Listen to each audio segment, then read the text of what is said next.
وہ عمل جس کے کرنے سے فرشتے نازل ہوتے ہیں اس میں سے ایک عمل ہے سوتے وقت آیت الکرسی کا پڑھنا، اس سے فرشتے نازل ہوتے ہیں۔ اور اتنا سادہ، اتنا آسان، اتنا چھوٹا عمل ہے آیت الکرسی، 10 جملے اس میں، صرف آیت تو ایک ہی ہے لیکن جملے 10 ہے اس کے اندر، 10 جملے ایک آیت، وہ بھی نہیں ہوتا سوتے وقت، ہے نا۔ اور ویسے بھی بہت سارے لوگوں کو ذکر کا موقع کہاں ملتا، ٹی وی دیکھتے دیکھتے آنکھ بند ہوتی، ٹی وی چالو ہے، آوازیں چالو ہے، جب تک آواز ہی آئے نہیں تو نیند بھی نہیں آتی، سائیکولوجیکل ڈسٹرب ہو گئے اس کو دیکھ دیکھ کر، اطمینان کھو بیٹھے ہیں، شور کے اندر نیند آتی، ہاں تو پھر وہ دیکھتے ہیں سوری کہاں ہوں، اللہ کا ذکر اور کیا ہے آیت الکرسی پڑھا کیجئے۔ صحیح بخاری کی روایت ابو ہریرہ رضی اللہ عنہ فرماتے ہیں، حدیث بہت لمبی ہے، اتنا وقت نہیں کیونکہ بہت طویل حدیث ہے، آپ سب جانتے بھی اس روایت کو۔ ابو ہریرہ رضی اللہ عنہ فرماتے ہیں میں جو ہے زکوٰۃ کے کھجوروں پر مجھے تعینات کیا گیا تھا، رات میں ایک شخص آیا اور زکوٰۃ کی کھجوریں جس جگہ بھر کر رکھی گئی تھی اس کنٹینر کو پھاڑ کر چرانے لگا۔ میں نے جا کر پکڑا اور کہا کہ اب صبح اللہ کے رسول صلی اللہ علیہ وسلم کے پاس لے جاؤں گا، کھجور چرا رہے تھے، زکوٰۃ کا مال چرا رہے تھے۔ تو کہا نہیں میرے بیوی بچے بہت بھوکے، میں کل نہیں آؤں گا، تم چھوڑ دو میرے۔ کہا ٹھیک ہے اب کل نہیں آنا، چھوڑ دیتے، چونکہ رحم کھا کر کہ یار بیچارہ بھوکے بچے بھی، چل ٹھیک ہے۔ صبح اٹھتے ہیں فجر میں، کہتے اللہ کے رسول کر رہا تھا، ایک آدمی آیا تھا کھجور چرا رہا تھا، پھر آپ نے کہا کیا ہوا؟ تو کہا وہ بولا بیوی بچے بھوکے تو میں نے لے جانے دیا۔ تو کہا ابو ہریرہ آج پھر آئیں گا وہ؟ کہ اللہ کے رسول اس نے تو کہا لیکن کہ نہیں آئیں گا، لیکن کہا آج آئیں گا۔ ابو ہریرہ رضی اللہ عنہ فرماتے اب تو میں مستعد تھا، چونکہ آپ نے بول دیے تھے اب آئیں گا تو بس شور آنے ہی والا ہے۔ میں کھڑا تھا اور آیا وہ پھر چرا تھا، پھر میں نے پکڑا، کہا آج تو گیا، اب تو لے جاؤں گا آپ سب کے سامنے اور صبح ذلیل کروں گا، چوری کر رہا تھا۔ تو کہا نہیں میرے بھی بچے بھوکے تھے، میں پریشان تھا، اب کل نہیں آؤں گا، یہ وعدہ رہا۔ کہا ٹھیک ہے چلے جا، رحم کھا لیا۔ تیسرے دن پھر یہ ہوا، دوسرے دن آپ سب کے پاس فجر میں ملے، آپ سب سے فرمایا کیا ہوا رات؟ تو کہا اللہ کے رسول صلی اللہ علیہ وسلم آپ نے کہا تھا وہ آیا اور میں بالکل تعینات تھا، پھر کہاں ہے؟ تو کہا میں نے چھوڑ دیا رحم کھا کر۔ کیوں؟ تو بولے وہ اس کے بھی بچے بھوکے تھے، پھر میرے سے بڑی آہو بکا کرنے لگا، گزارش ہے چھوڑ دیا۔ کہا ابو ہریرہ آج پھر آئیں گا؟ کہا آج پھر تو کہاں جانے والا؟ تو ابو ہریرہ فرماتے ہیں میں نے سوچ لیا کہ آج تو اس کو نہیں چھوڑوں گا، گیا آج۔ تیسرے دن پھر آیا، پکڑا، کہا آج کوئی ریکویسٹ نہیں، کوئی گزارش نہیں، کوئی بات نہیں چلنے والی، 2 دن سے تم آ رہے ہو۔ تیسرے دن آیا، کہا اب نہیں، تو کہا آج چھوڑ دو، اب نہیں آؤں گا، میں ایک بات تمہیں ایک کلمہ سکھا دیتا ہوں، اگر اس کلمے کو پڑھ لو تو فرشتہ ایک آسمان سے نازل ہوتا ہے جو رات بھر فجر تک تمہاری حفاظت کرتا ہے اور شیاطین تم سے دور بھاگ جاتے ہیں۔ کہا کیا ہے؟ تو کہا سوتے وقت جو ہے آیت الکرسی پڑھ لینا۔ صبح ہوئی، فجر کی نماز پڑھی، نبی اکرم صلی اللہ علیہ وسلم ملاقات ہوئی، کہا ابو ہریرہ تمہارے قیدی کا کیا ہوا، آیا تھا؟ تو کہا آج بھی آیا تھا۔ کہا کہاں ہے؟ تو کہا میں نے آج بھی چھوڑ دیا اس کو۔ تو کہا کیوں؟ تو کہا اس نے ایک کلمہ مجھے سکھا دیا جس کلمے کے بارے میں اس نے یہ کہا کہ اس کو پڑھنے سے رات بھر ایک فرشتہ اترتا ہے، نازل ہو کے حفاظت کرتا ہے، میں نے چھوڑ دیا۔ تو کہا ابو ہریرہ یہ بات اس نے سچ کہی ہے، اور تم جانتے وہ کون تھا؟ تو کہا اللہ اور اس کے رسول زیادہ جانتے، مجھے تو نہیں پتا۔ کہا وہ شیطان تھا، وہ ہمیشہ جھوٹ بولتا ہے لیکن یہ بات اس نے سچی بولی ہے، یہ بات، یہ سچ بولا اس نے، باقی وہ جھوٹا ہے، بہت بڑا شیطان تھا۔ تو دیکھیے آپ، شیطان دور ہو جاتا ہے آیت الکرسی پڑھنے سے، فرشتہ رات بھر حفاظت کرتا ہے۔ اب لوگ پریشان ہیں حفاظت کے لیے، مال کی، دولت کی، ہے نا، بہت ساری چیزوں کی، آیت الکرسی پڑھیے، بہت سیدھے اور سادے اصول دیے گئے۔ میں سمجھتا ہوں فرشتوں کی سیکیورٹی اور ان کا نازل ہونا، اس سے بڑی کوئی سیکیورٹی نہیں ہو سکتی ہے، سمجھ رہے آپ؟ ان کا آ جانا، کسی کے لیے تعینات ہو جانا، اس سے بڑا کچھ نہیں ہو سکتا۔ لیکن اب مسئلہ یہ ہم لوگوں کا کہ بات سمجھ میں نہیں آتی۔ اب ایک سین تصور کیجئے کہ سمجھ لیجئے ایک شخص آپ کے سامنے آ رہا ہے اور اس کے پیچھے 2 پولیس والے چلتے ہوئے آ رہے ہیں، ملنے کی ہمت کرتے آپ، بہت بھاری آدمی دیکھ رہے، وہ پولیس ساتھ چل رہی تھا، اس کو تو کوئی آدمی نہیں لگا سکتا کہ وہ پولیس والے ساتھ رہتے، اس سادے پولیس والے۔ اب پولیس والے جن کے پاس بندوقیں لگی ہوئی ہو، اس کا تو مقام بڑھ گیا نہ ہو، اسٹین گنس ہو اور بڑھ گیا، AK-47 لے کے اس کے پیچھے جا رہے اور بڑھ گیا، پولیس سے ہٹ کر کے ٹوپی صرف بدل جائے، ٹوپی کے بدلے کالا کپڑا ہو تو بہت خطرناک آدمی دکھ رہے تھے، اتنی بڑی سیکیورٹی، ٹوپی نہیں سر پہ، وہ سر پہ کفن باندھا ہوا آدمی اس کے ساتھ گھوم رہا۔ کمانڈوز جو ہوتے ہیں وہ کفن باندھے ہوئے نا، ان کا یہ مقصد ہے کہ اب جان بھی جائے تو کوئی مسئلہ نہیں، ارے ٹوپی نہیں تو مطلب بہت بڑا آدمی دکھ رہا ہے، سمجھ رہے نا آپ؟ اندازہ ہوتا ہے۔ اب اندازہ لگائیے فرشتہ کھڑا ہے آپ کے لیے رات بھر، اللہ تعالیٰ کی ایک مخلوق جس کی طاقت، حیت، کیفیت، توانائی ایسی ہے کہ روایت میں آتا ہے کہ ایک فرشتہ جو خبر میں قرآن جو نہیں پڑھتا تھا اس کو جو سزا دینے پر متعین رہے گا، وہ ایک گز لوہے کا اٹھائیں گا سلاخ اور اٹھا کے دب ماریں گا ایک آدمی پہ جس نے قرآن نہیں پڑھا تھا دنیا میں خبر میں، اتنے زور سے وہ آدمی چلائیں گا اور اس کا سر ریزہ ریزہ بن کے ہوا میں اڑ جائے گا کہ تمام مخلوق زمین و آسمان کی سوا جن اور انس کو چھوڑ کر اس کی چیخ کو سنیں گی۔ تو آپ نے کہا کہ وہ فرشتے کے بارے میں معلوم ہے تم کو، وہ گز جو مارتا ہے وہ گز کا ویٹ کیا ہے؟ صحابہ نے کہا نہیں ہم کو نہیں پتا کیسے مارتا ہوں گا ویٹ۔ تو کہا وہ ایک گز اگر اٹھا کر دنیا کے سب سے بڑے پہاڑ پر ماری جائے تو پہاڑ کو پاؤڈر میں تبدیل کر دے گا، ذرات میں، اتنا ویٹڈ اور اتنا خطرناک وہ پنچ ہوتا ہے، ٹھیک ہے؟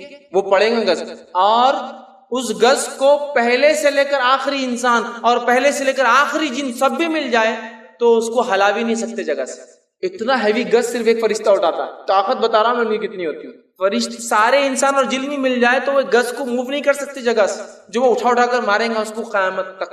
قرآن نہیں پڑھنے والے کا میں نے اس لیے کہا نا، دنیا میں بیڑا غرق، خبر میں بیڑا غرق، آخرت میں بیڑا غرق۔ اور بہت سارے لوگوں قرآن سے بڑی عجیب دشمنی پال رکھی ہے انہوں نے، ایسی عجیب دشمنی کہ قرآن پڑھنے کے بولے کاٹے کھڑے ہوتے ان کے آنکھ، اور شیطان کے بدلے اعوذ باللہ من الشیطان نہیں پڑھے یہ بھاگ جاتا نکل کے۔ بھاگنا تو شیطان چاہیے نا، اعوذ باللہ، یہ بھاگ جاتا نکل کے۔ رکو قرآن پڑھے تو گمراہ ہو جاتے باہر، ارے بھائی قرآن کی نہ قرآن پڑھنے سے گمراہ ہو جاتے۔ دیکھو کتنے لوگ گمراہ ہو قرآن پڑھ کے، انہوں کیسی باتیں کر رہے، انہوں کیسی کر رہے، اپن نے کچھ پڑھے نہیں، اللہ کو پوچھنے والا نہیں اپنے سے، حالات ہی ہے اپنے، ہم پڑھتے نہیں، اللہ پوچھے گا بھی نہیں ہم سے، اللہ رحم کرے۔ یہاں دیکھیے آیت الکرسی پڑھ رہا ایک فرشتہ چلا، حفاظت سیکورٹی کے لیے، اس سے بڑی کیا بات ہو سکتی ہے؟ آئیے بھائی نے سوال کیا کہ بہت ساری جگہ لوگ دعاؤں کا تذکرہ کرتے ہیں، بھیجتے سورہ فاتحہ، آیت الکرسی اور خل کے تعلق سے کہ ان کے یہ فوائد ہیں۔ دیکھیں سورہ فاتحہ کے کئی فوائد ہیں، یہ سورہ رقیہ بھی کہا جاتا ہے، یہ علاج بھی ہے، تو اسے کئی فوائد ہیں، لیکن آپ کو یہ دیکھنا ہوگا کہ یہ فوائد کس طرح سے حاصل کی جائے۔ نبی اکرم صلی اللہ علیہ وسلم حدیث میں بتایا ہے، ٹھیک ہے؟ جیسا کہ ایک روایت میں آتا ہے کہ بخاری کی روایت ہے، صحابہ ایک جگہ گئے، ایک بستی میں پڑاؤ ڈالا، ان سے اجازت مانگی کچھ کھانے پینے کی دو، یہ زمانہ وہ نہیں تھا ہوٹلیں وغیرہ تھی، رہنے کی جگہ تھی، بستی والوں نے کہتے چلو نکلو یہاں سے، باہر کر دیا۔ تھوڑی دیر بعد ہوا ایک لونڈی بھاگتی ہوئی آئی، کہا ہمارے سردار کو بچھو نے کاٹ لیا ہے، کیا کوئی ہے تم میں جو علاج کرے؟ ایک صحابی نے کہا میں علاج کروں گا، دوسروں نے کہا نہیں تم علاج کرنے نہیں جاؤں گے اس کا، اس لیے کہ انہوں نے ہم کو رہنے نہیں دیا، انہوں نے کہا پھر بھی میں چلا جاتا ہوں۔ وہ گئے، جانے کے بعد انہوں نے سورہ فاتحہ پڑھی، دم کی، لیکن روایت میں آتا سورہ فاتحہ پڑھی، دم کیا، پھر آپ نے کٹس لگائے جہاں بچھو نے کاٹا تھا، اور اس زمانے میں منہ سے کھینچنے کا طریقہ تھا، کھینچ کر خون کو نکالا، لیکن یہ سب نہیں کر سکتے، یہ ٹیکنیکس ہوتی ہے، یاد رکھیے، یہ ہر عام آدمی نہیں کر سکتا۔ پھر وہ کیا، پھر سورہ فاتحہ پڑھ کے دم کیا، پھر خون کھینچا، پھر تھوکا، پھر سورہ فاتحہ، ایسا کئی بار انہوں نے کیا اور اس سے اس کو شفا حاصل۔ پھر جب مدینے آئے، نبی اکرم صلی اللہ علیہ وسلم سے سوال ہو کہ اللہ کے رسول انہوں نے ایسا کیا، اور ہم تو سمجھتے تھے ان کو اتنا علم نہیں، لیکن یہ گئے، سردار کا علاج کا اسے فائدہ ہوا۔ نبی اکرم صلی اللہ علیہ وسلم نے پوچھا کیا کیا تم نے؟ تو کہا اللہ کے رسول میں نے سورہ فاتحہ پڑھی۔ تو آپ نے فرمایا تمہیں کیسے پتا سورہ فاتحہ رقیہ ہے، علاج ہے، دم کرنے کی دعا ہے؟ تو پتا چلا یہ علاج ہے سورہ فاتحہ، نہ صرف جس کو ہم کہیں گے نفسیاتی بلکہ فزیکل بھی ہے، فزیکل بھی بہرحال، ٹھیک ہے؟ تو لہٰذا اس کا یہ عمل ثابت، تو جو ثابت ہے بالکل کی، جن کسی پر حاوی ہے پڑھ کے دم کی، ٹھیک ہے؟ اسی طرح جو ہے جیسا بیماری کے اندر پڑا یہ بھی آپ کر سکتے ہیں، ایسا انہوں نے دم کیا اور پھر سک کر کے بلڈ نکلا۔ اسی طرح سورہ فلق سورہ ناس تو بالکل ثابت ہے، میں نے درس میں بھی کئی باتیں رکھی، نبی اکرم صلی اللہ علیہ وسلم بیمار ہوئے آپ پڑھتے تھے، نظر بد سے بچانے کے لیے آپ یہ پڑھتے تھے، آندھی طوفان مصیبت آتی تب آپ یہ پڑھتے تھے، تو سورہ فلق سورہ ناس تو بہرحال ثابت ہے۔ اس میں سورہ کافرون داخل نہیں ہے، بہت سے لوگ چاروں خل پڑھ دیتے ہیں، چار نہیں ہے، تین ہے، سورہ اخلاص، سورہ فلق، سورہ ناس۔ اچھا ایک عجیب بات ہے، یہ چاروں خل لوگ چونکہ اس کے بڑے فوائد ہیں تین کے، تو چار کو ایڈ کر دیتے ہیں اور چاروں کو ہر جگہ پڑھتے ہیں، یہاں تک کہ خبروں پر بھی پڑھتے جا کے، یہ اپنی حفاظت کے لیے، زندوں کے لیے۔ مرنے کے بعد سورہ اخلاص، سورہ فلق، سورہ ناس اور سورہ الکافرون پڑھنا درست نہیں۔ ایک مرتبہ ایک صاحب ضد کرنے لگے، نہیں بولے ہم جا کر بولے خبر میں پڑھیں گے، تو دوسرے صاحب نے ان سے کہا کہ چلو میرے کو بولو گے جو تم پہلا سورہ پڑھے قل یا الکافرون، ٹھیک ہے، لا اعبد ما تعبدون، تو خبر والے کیا بول رہے ہیں؟ اے کافرو قل یا الکافرون لا اعبد ما تعبدون، میں بات نہیں کروں جس کو تم عبادت کرتے تھے۔ آپ پڑھ رہے بھی تو کیا پڑھ رہے یہ تو دیکھو، بولے سورہ کافرون کو رات میں پڑھنا سونے سے پہلے ثابت ہے، اس لیے کہ برات کفر سے، برات کفر کے لیے اللہ کے رسول سورہ کافرون کو رات میں سونے سے پہلے پڑھتے تھے تاکہ کفر سے برات، نفرت کا اظہار ہو۔ لیکن تم جا کر تین خل ہے بولے، چوتھا بھی جب پڑھ رہے تو پہلا چوتھا ہی پڑھتے نا خل یا، چونکہ باقی تین تو آخری ہے، ترتیب کے اعتبار سے قل یا الکافرون، اے کافر لا اعبد ما، اب دیکھیں ترجمہ دیکھیے، میں عبادت نہیں کرتا اس کی تم عبادت کرتے ہو، تو میننگ بھی آپ دیکھیے تھوڑا کیا اس کا کانٹیکسٹ ہے۔ تین خل کے فضائل اپنی جگہ ہے، 3 بار صبح، 3 بار شام، اور بھی بہت سارے، میں پورے نہیں رکھ پایا، کئی موقع ملا تو موزتین سورہ اخلاص کے فوائد میں ہم دیکھیں گے، بہت زیادہ ہے، بہت زیادہ، لیکن پھر کہوں گا جو ثابت ہے چیک کر لے پہلے کوئی بھی عمل کرنے سے۔ نبی اکرم صلی اللہ علیہ وسلم نے فرمایا سورۃ البقرہ کی آخری 2 آیتیں جادو کا توڑ ہے، سورۃ البقرہ کی آخری 2 آیتیں جب نازل ہوئی جادوگروں کا توڑ آ گیا، شیطان سمجھ گیا میرا یہ ہیلا نہیں چلنے والا۔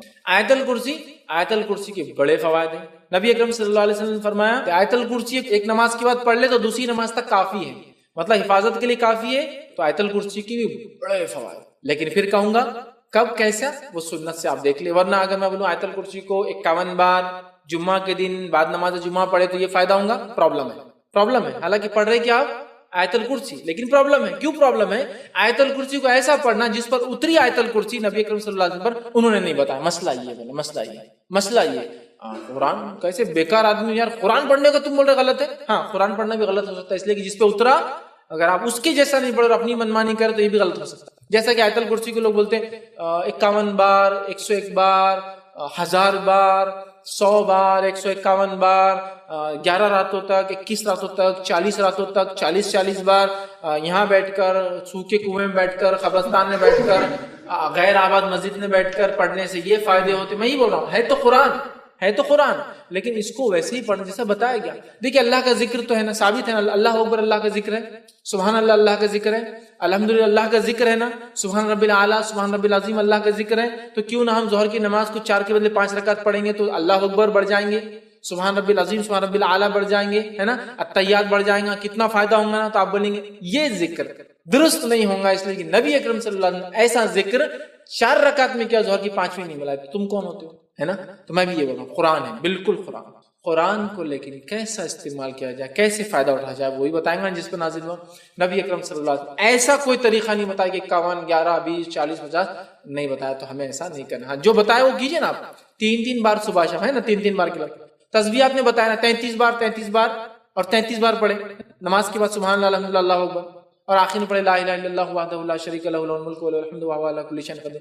یہی تسبیح کو اگر سوتے وقت پڑھتے تو 33 بار سبحان اللہ، 33 بار الحمدللہ اور 34 بار اللہ اکبر پڑھے، ہوگی گنتی 100 کی، سوتے وقت ایسا، اور نماز کے بعد یہ ایڈ کریں گے آپ 100 نمبر پر۔ یہ ساری چیزیں بتائی گئی، کوانٹٹی جہاں بتائی گئی، جہاں نہیں ہے ہم نے نہیں کرنا چاہیے۔ اس طرح فرمایا لا الہ الا اللہ وحدہ لا شریک لہ لہ الملک ولہ الحمد وہو علی کل شیء قدیر، 100 مرتبہ صبح اگر کو پڑھے، مطلب بعد نماز فجر، تو اس پہ جادو اثر نہیں کرتا اس دن، تو کوانٹٹی بتائی گئی نا، جہاں کوانٹٹی اسپیسیفک تھی بتائی گئی، جہاں اسپیسیفک نہیں، جیسا درود صبح اور شام 10 بار پڑھنے کے فوائد بتائے گئے، 10 بار ہی، آپ 11 12 15 15 51 بار نہیں کر سکتے آپ، جہاں اسپیسیفک کر دی، یا جنرل کر دی، ٹھیک ہے؟ تو لہٰذا آپ جتنے بار پڑھنا ہے پڑھیے، لیکن یہ مخصوص دن، مخصوص ایام، مخصوص وقت، مخصوص تعداد، مخصوص جگہ مت بنائیے، ورنہ پھر پرابلم یہ ہوگا جس پر اترا ہے قرآن انہوں نے جب یہ چیز نہیں کی تو ہمارا کرنا درست نہیں ہوگا، ٹھیک ہے؟ تو بہرحال میں یہی کہہ رہا ہوں کہ جو سورہ فاتحہ، آیت الکرسی اور سورہ فلق، سورہ اخلاص، سورہ فلق، سورہ ناس کے جو آپ نے کہا، ہاں ثابت شدہ چیزیں، بس دیکھیں کہ کون سی روایت کو پیش کر رہے ہیں، چونکہ ضروری ہے کہ مستند ہو، ورنہ لوگ بہت ساری غیر غلط باتیں اس کے تعلق سے، تو یہ بڑی اہم دعا ہے، یاد رکھیں۔ اسی طرح سورہ بقرہ سورہ نمبر 2 آیت نمبر 255، آیت الکرسی جس کو ہم کہتے ہیں، آیت الکرسی کی بھی بڑی فضیلت ہے، یاد رکھیے، بہت زیادہ فضیلت ہے، اس کی کوئی انتہا نہیں۔ میں سمجھتا ہوں پورے فضائل میں رکھ بھی نہیں پاؤں گا، مختصری رکھوں گا، سب بسم اللہ کے مختصر رکھیں، اس کے مختصری رکھوں گا۔ آیت الکرسی قرآن مجید کی تمام آیتوں میں اعلیٰ اور افضل ہے، آیت الکرسی قرآن مجید کی تمام آیتوں میں اعلیٰ اور افضل ہے، بہت بڑی فضیلت ہے۔ آئیے صحیح مسلم کی روایت ہے، ابی بن کعب رضی اللہ عنہ فرماتے اور کہتے ہیں رسول اللہ صلی اللہ علیہ وسلم نے فرمایا، کیا تجھے معلوم ہے کہ کتاب اللہ میں سے تمہارے پاس کون سی آیت سب سے افضل ہے؟ کیا تمہیں معلوم ہے کہ کتاب اللہ میں سے کون سی آیت سب سے افضل ہے؟ تو میں نے عرض کیا اللہ اور اس کے رسول ہی بہتر جانتے ہیں، مجھے تو نہیں پتا۔ آپ صلی اللہ علیہ وسلم نے دوبارہ فرمایا کہ کیا تجھے معلوم ہے کتاب اللہ میں سے تمہارے پاس کون سی آیت سب سے افضل ہے؟ میں نے عرض کیا اللہ لا الہ الا هو الحی القیوم، یہ آیت الکرسی۔ آپ صلی اللہ علیہ وسلم نے میرے سینے پر جو ہے ہاتھ پھیرا، مطلب صحابہ دیتے نا، ارے ماشاءاللہ، سینے پر جو ہاتھ پھیرا اور فرمایا ابو المنذر، ٹھیک ہے، ان کی کنیت تھی یہ، تجھے علم مبارک ہو۔ تو اللہ لا الہ الا هو الحی القیوم، یہ جو آیت الکرسی ہے، یہ آیت یاد رکھیے سب سے افضل آیت ہے، بہت افضل ہے، بہت فضیلت والی آیت ہے، اس کو ہم بکثرت پڑھنے کی کوشش کیا کریں۔ اسی طرح جو ہے ایک روایت میں آتا ہے، یہ ابو داؤد کی روایت ہے، رسول اللہ صلی اللہ علیہ وسلم صفا مسجد نبوی سے متصل مہاجرین کی رہائش گاہ مطلب ایک جگہ تھی، وہاں تشریف لائے تو ایک آدمی نے آپ صلی اللہ علیہ وسلم پوچھا، یا رسول اللہ صلی اللہ علیہ وسلم قرآن مجید میں سب سے زیادہ بڑی اور عظمت والی آیت کون سی ہے؟ آپ صلی اللہ علیہ وسلم فرمایا، اللہ لا الہ الا هو الحی القیوم، آیت الکرسی آپ نے بیان کی، یہ سب سے فضیلت والی عظمت والی بڑی آیت ہے، یاد رکھیں۔ اسی طرح سونے سے پہلے آیت الکرسی پڑھنے والے کے لیے اللہ تعالیٰ کی طرف سے ایک فرشتہ مقرر کیا جاتا ہے جو چوری، ڈاکہ اور دیگر نقصانات سے اس کی حفاظت کرتا ہے، نیز شیطان کی بری حرکتوں مثلاً وساوس، جادو، اسی طرح اس کی آصف زدگی اور اس کے خوف سے بھی انسان محفوظ رہتا ہے۔ اتنے سارے فائدے ہیں۔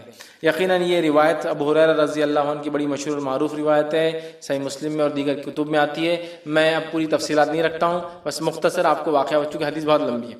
ہوا یہ کہ ابو ہریرہ رضی اللہ عنہ کو آپ نے جو زکوٰۃ کی کھجوریں تھی اس کے اوپر جو اپوائنٹ کیا، آپ وہاں تھے، رات میں ایک شخص آیا کھجوریں چرا رہا تھا، آپ نے پکڑا، کہا اللہ کے رسول صلی اللہ علیہ وسلم کا پیش کروں گا۔ اس نے کہا کہ میرے بیوی بچے بڑے بھوکے پیاسے تھے، میں مجبور تھا اس لیے لے جا رہا ہوں، میں کل نہیں آؤں گا۔ کہا ٹھیک ہے کل نہیں آنا، چھوڑ دیا۔ صبح ہوئی، اللہ کے رسول صلی اللہ علیہ وسلم سے کہا اللہ کے رسول ایک شخص آیا تھا کھجور چرا رہا تھا، میں نے پکڑا، پھر کہا بیوی بچے میں نے چھوڑ دیا۔ اللہ کے رسول صلی اللہ علیہ وسلم فرمایا آج پھر آئیں گا وہ؟ یہ کہتے جب اللہ کے رسول صلی اللہ علیہ وسلم کہہ دیا آج آئیں گا تو میں تو اب تیار ہو گئی، آج تو نہیں چھوڑوں گا۔ پھر آیا وہ کھجوریں چرا رہا تھا، آپ نے پکڑا، کہا آج تو اللہ کے رسول صلی اللہ علیہ وسلم بارگاہ میں حاضر کروں گا اور تم کو، چونکہ تم کھجور چرائے تھے زکوٰۃ کے۔ کہا نہیں میرے بیوی بچے بھوکے تھے، یہ تھے وہ تھے، بڑا اس نے رونا رویا، ان کو رحم آیا، پھر چھوڑ دیا۔ صبح ہوئی، اللہ کے رسول صلی اللہ علیہ وسلم فجر میں پوچھا کیا ہوا ابو ہریرہ تمہارے قیدی کا؟ کہاں جایا تھا؟ کہا کہاں ہے پھر؟ تو کہا آج بھی چھوڑ دیا میں نے اس کو، لیکن اس نے کہا کل نہیں آئیں گا، تو کہا آج بھی آئیں گا وہ۔ یہ کہتے وہ اب میں نے سوچ لیا آج تو اس کو نہیں جانے دوں۔ پھر وہ کہتے میں نے رات میں پورا مستعدی کے ساتھ میں کھڑا تھا، پھر وہ آیا، آتے ہی میں نے کھجور چرا پکڑا، کہا آج تو تجھے لے کر ہی جاؤں گا، یہ تھرڈ ٹائم، 2 ٹائم تو معاف کر دیں۔ کہا ٹھیک ہے تم مجھے چھوڑ دو، میں تمہیں ایک ایسی خیر کی بات بتاؤں گا جس دعا کو تم اگر رات پڑھ لو سونے سے پہلے تو ایک فرشتہ صبح تک تمہاری حفاظت کریں گا۔ اب چونکہ صحابہ خیر کے متلاشی اور خیر کے بہت زیادہ وہ تھے، حریص تھے، اچھا خیر کا کوئی چیز دے رہا ہے رات میں پڑھنے سے فرشتہ؟ کہا ٹھیک ہے بولو چھوڑ دوں گا۔ تو کہا اگر تم آیت الکرسی پڑھ لو تو ایک فرشتہ تمہارے شیطان سے صبح تک حفاظت کرے گا۔ صبح ہوئی، نبی اکرم صلی اللہ علیہ وسلم کا ابو ہریرہ کیا ہوا کل قیدی کا؟ کہا پھر آیا تھا۔ کہا کہاں ہے پھر؟ تو کہا چھوڑ دیا۔ تو کہا کیا کہا؟ تو کہا اس لیے چھوڑ دیا کہ اس نے مجھے ایک دعا سکھائی، اور اس نے کہا آپ صلی اللہ علیہ وسلم فرمایا کیا دعا سکھائی؟ تو اس نے کہا جو شخص رات سوتے وقت آیت الکرسی پڑھ کر سوئیں گا تو ایک فرشتہ صبح تک اس کی فجر تک حفاظت کریں گا۔ ابو ہریرہ یہ بات اس نے سچ کہی، حالانکہ وہ اکثر جھوٹ ہی بولتا ہے۔ کیا تم جانتے ہو وہ کون تھا جو تمہارے پاس 3 دن سے قید میں آ رہا تھا، پکڑا جا رہا تھا؟ تو کہا اللہ اور اس کے رسول ہی بہتر جانتے ہیں۔ تو کہا وہ شیطان تھا۔ کون تھا؟ وہ شیطان تھا، ٹھیک ہے، لیکن اس نے یہ بات سچ کہی، ٹھیک ہے، یہ بات سچ کہی، تو یہاں بھی پتہ چلا۔ اسی طرح ہر فرض نماز کے بعد آیت الکرسی پڑھنا جنت میں جانے کا باعث ہے۔ پتہ چلا جن شیطان سے محفوظ رہتا ہے ایک فرشتہ حفاظت کرتا ہے۔ اسی طرح ایک فضیلت اور آتی ہے، ہر نماز کی بات پڑھنے سے کیا ہوتا ہے؟ جنت میں جانے کا باعث ہوتا ہے۔ حدیث کے الفاظ سنیے آپ کس طرح سے، اور یہ امام نسائی نے جو اپنی کتاب جو عمل الیوم واللیل کے اندر دن اور رات کے اعمال کے اندر نقل کیا، اور وہ فرماتے ابو امامہ رضی اللہ عنہ فرماتے اور کہتے ہیں کہ اللہ کے رسول صلی اللہ علیہ وسلم فرمایا جس نے ہر فرض نماز کے بعد آیت الکرسی پڑھی اس کے اور جنت کے داخل ہونے کے درمیان موت کے علاوہ کوئی رکاوٹ نہیں ہے، مر جائے تو سیدھا جنت میں جائیں گا۔ لیکن یہ آیت الکرسی پڑھنا ہے، آیت الکرسی کو سر پہ ہاتھ رکھ کے پڑھنا لفظ نہیں ہے۔ بہت سے لوگ آیت الکرسی پڑھتے ہیں لیکن ایسے ہاتھ رکھتے ہیں سر پر پیشانی، پھر ہاتھ کو زمین پہ رکھتے ہیں، کبھی یہ ہاتھ کو یوں رکھتے ہیں، پتہ نہیں کیا اس کی وجہ ہے، اور پھر پڑھتے ہیں۔ یہ ثابت نہیں ہے، لیکن آیت الکرسی پڑھنا ثابت ہے، یاد رکھیں، ٹھیک ہے۔ یہ بڑی افضل، بڑی برکت، فضیلت، قدر اور منزلت والی آیت ہے، جس کو آیت الکرسی سورہ بقرہ سورہ نمبر 2 کی آیت نمبر 255 نمبر ہے اس کا۔ چلیے آگے بڑھتے ہیں۔ اسی طرح وہ آیت جس کی سے بات کرتے ہیں، سب سے پہلی چیز تو یاد رکھیے آیت کے کئی معنی ہیں جو قرآن میں خود اللہ رب العزت نے استعمال کیے۔ آئیے کچھ معنی میں آپ کے سامنے رکھتا ہوں۔ پہلا قرآن کی جو جس کے اندر کہیں آیت جو ہم کہتے ہیں، آیت کا ایک معنی جو ہے جو قرآن نے خود استعمال کیا وہ یہ ہے کہ نشانی۔ نشانی کو بھی آیت کہا جاتا ہے، یاد رکھیے، کیونکہ قرآن کی آیتیں بھی ایک قسم کی نشانیاں ہیں۔ اس لیے انہیں بھی کہا جاتا ہے. لیکن ایک آیت کا ایک معنی ہوتا ہے نشانی. آئیے اللہ رب العزت نے اس کو یوں استعمال کیا اور سورہ بقرہ سورہ نمبر 2 آیت نمبر 248 میں اللہ فرماتا اور کہتا ہے قرآن کے اندر کہ یہ معاملہ تھا کہ بنی اسرائیل پر جو ہے کسی ایک ذمہ دار کو سلیکٹ کیا جا رہا ہے, ان کے لیڈر کو سلیکٹ کیا جا رہا ہے, ان کے بادشاہ کو سلیکٹ کیا جا رہا ہے, ٹھیک ہے. اور تب بتایا جا رہا ہے وہاں اس وقت کے جو نبی تھے, کہا جاتا ہے کہ شمعون علیہ السلام تھے, انہوں نے اس قوم سے کہا کہ طالوت کے حق ہونے کی دلیل یہ ہوں گی کیا ہے, وقال لهم نبیہم, اور ان کے نبی نے ان سے کہا ان آیات ملکہ, کہ طالوت کے بادشاہ ہونے کی نشانی ہوں گی کہ اللہ رب العزت جو ہے تمہارے پاس تابوت کو بھیج دیں گا. کون سا تابوت؟ فیہ سکینۃ, جس کے اندر سکینت ہے, اور من ربکم, رب کی طرف سے, اور موسیٰ علیہ السلام اور ہارون علیہ السلام کو کچھ ترکہ, کچھ سامان اس میں. یہ تابوت آسمان سے اترا تھا, تابوت سکینہ. یہ تابوت بڑا مشہور ہے اور اس زمانے سے لے کر آج تک یہود جو ہے اس کو آج بھی تلاش کرتے رہتے کہ یہ تابوت آخر گیا کہاں, جو اللہ رب العزت نے نازل کیا تھا.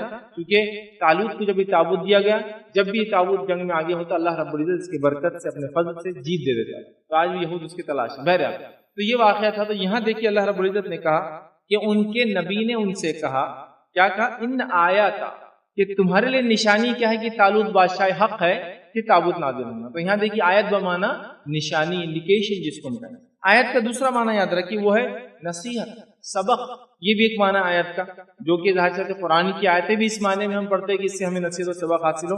اللہ رب العزت قرآن فرماتا ہے سورہ نحل سورہ نمبر 16 اور آیت نمبر 11 میں اللہ فرماتا اور کہتا ہے کہ اللہ فرماتا اور کہتا ہے اسی سے وہ تمہارے لیے کھیتی اور زیتون اور کھجور اور انگور اور ہر قسم کے پھل اگاتا ہے. مطلب بارش آسمان سے برستی ہے اور اسی ایک بارش کے پانی سے اللہ تعالیٰ اتنے قسم کے پھل نکالتا ہے. پھر اللہ فرماتا ہے ان فی ذالک, اسی کے اندر لآیات, کہ اسی کے اندر اللہ تعالیٰ کی جو ہے نشانیاں ہیں. کہ مطلب اللہ بارش برساتا ہے, پانی ایک ہی ہے لیکن پھل الگ, ہر پھل کا ٹیسٹ الگ. تو اس میں اللہ فرما رہا آیت ہے, نشانیاں کس کے لیے؟ لقوم یتفکرون, وہ قوم جو فکر کرتے ہیں, اس میں نشانیاں. تو یہاں دیکھیے ایک نصیحت, ایک سبق, فکر کرنے والوں کے لیے ایک جو ہے اس کے اندر جو ہے ایک سبق ہے. کسی جگہ قرآن میں اللہ فرماتا ہے, یہ آیت کا ایک حصہ اللہ فرماتا اور کہتا ہے, اور اے نبی ہماری آیتوں کو لوگوں کے سامنے بیان کر دے تاکہ جو ہے وہ نصیحت حاصل کرے, تاکہ وہ ذکر کرے. تو یہاں اللہ رب العزت فرما رہا ہے کہ آیت کا معنی ہے نصیحت, ان کے سامنے کسی چیز کا بیان کیا جانا. اور قرآن کی آیتیں اس معنی میں بھی ہوتی ہے. اور آیت کا ایک اور معنی یاد رکھیے, وہ کیا ہے جو اللہ رب العزت نے سورہ نحل سورہ نمبر 16 اور آیت نمبر 101 میں ایک اور فرمایا, کہا اذا بدلنا آیات, جب ہم قرآن کی آیت کو بدلتے ہیں, قرآن کے ایک جملے کو یا ایک حصے کو بدلتے ہیں. اللہ خود فرما رہا ہے دوسری آیت سے, اور اللہ جانتا ہے اس نے کیا نازل کیا ہے. قالوا انما انت مفتر, تو لوگ کہتے ہیں نبی اکرم صلی اللہ علیہ وسلم, وہ کیا کہتے ہیں؟ فرمایا وہ خوب جانتا ہے, تو وہ کہتے ہیں کہ تو بڑا دھوکے باز ہے, تو تو بڑا بہتان باز ہے. مطلب نبی اکرم صلی اللہ علیہ وسلم پہ جو قرآن کی آیتیں نازل ہو رہی ہے اور ایک آیت کو اللہ دوسری آیت سے بدلتا ہے, یہ ناسخ اور منسوخ کا باب ہے, انشاءاللہ ہم اس میں دیکھیں گے آگے. تو جب ایک آیت کو دوسری آیت سے بدلتا ہے تو یہود کیا کہتے تھے یا مشرکین, ارے یہ تو مفتر ہے, دھوکے باز ہے, کبھی تو بولتا ایسا ہے, کبھی بولتا ویسا ہے. آج یہ بولتے قبلہ ادھر ہے, کل بولتے قبلے کا بدل گیا. کبھی بولتے کہ کوئی انسان زنا کرے تو اس کو گھر میں بند کر دو تاکہ موت آ جائے, کبھی بولتے ہیں کہ اس کو سزائے موت سنا دیا کرو. کبھی یہ آیت آتی ہے کہ ایک خاتون کا شوہر مر جائے تو 1 سال گھر میں بیٹھی رہے, پھر آیت آتی ہے 4 مہینے 10 دن رہے. یہ تو مفتر ہے, یہ تو دھوکے باز ہے, یہ تو اپنے دل سے لاتا ہے. اللہ فرمانا اللہ جانتا ہے اللہ نے کیا نازل کیا ہے. لیکن یہ کہتے ہیں جو ہے بہتان باز ہے, دھوکے باز ہے. بات یہ کہ ان میں سے اکثر جانتے ہی نہیں, بات یہ کہ اکثر جانتے نہیں کہ اللہ کتابیں کیسی نازل کرتا ہے اور احکامات کو سٹیج وائز نازل کرتا ہے, جس میں کبھی کوئی ایک احکام آتا ہے بعد میں چینج جاتا ہے. تو یہاں دیکھیے اللہ آیت کو ایک حصے کو دوسرے حصے سے بدلتا ہے. تو آیت کا معنی ہے قرآن کا ایک پرٹیکولر حصہ, اور ہم جب قرآن کی کسی ایک حصے کو آیت کہتے ہیں تو اس کا معنی یہ ہوتا ہے کہ اللہ کی نشانی, اللہ کا سبق, اللہ کی یاد دہانی جو ہے قرآن کا ایک مخصوص پیسج اور حصہ. یہ تمام معنی جو آیت کے لیے جاتے ہیں یاد رکھیں, ٹھیک ہے. تو قرآن کی آیت کیا ہوتی ہے ایک مختصر سمجھاتا ہوں. یہ کو میں آپ کو اسے کہیں گے کورس وائز میں سمجھا رہا ہوں تاکہ عام لوگ سمجھ جائیں, بس اس اعتبار سے اپنے الفاظ سے سمجھا رہا ہوں. تو آیت کیا ہوتی ہے یاد رکھیے, آیت قرآن کا ایک مخصوص حصہ ہوتا ہے جو مخصوص الفاظ اور مخصوص جملوں پر مبنی ہوتا ہے. کبھی اس میں خالی الفاظ ہوتے ہیں, کبھی حرف ہوتے ہیں, کبھی الفاظ ہوتے ہیں, اور کبھی جملے ہوتے ہیں. مطلب کہیں جیسا سورہ آیت الکرسی لے لیجیے, 10 جملے اس کے اندر ہوتے ہیں. تو قرآن کا وہ مخصوص پیسج یا حصہ جو مخصوص حرف یا مخصوص الفاظ یا مخصوص جملوں پر مبنی ہوتا ہے, جس کی ایک مخصوص سٹارٹ ہوتی ہے,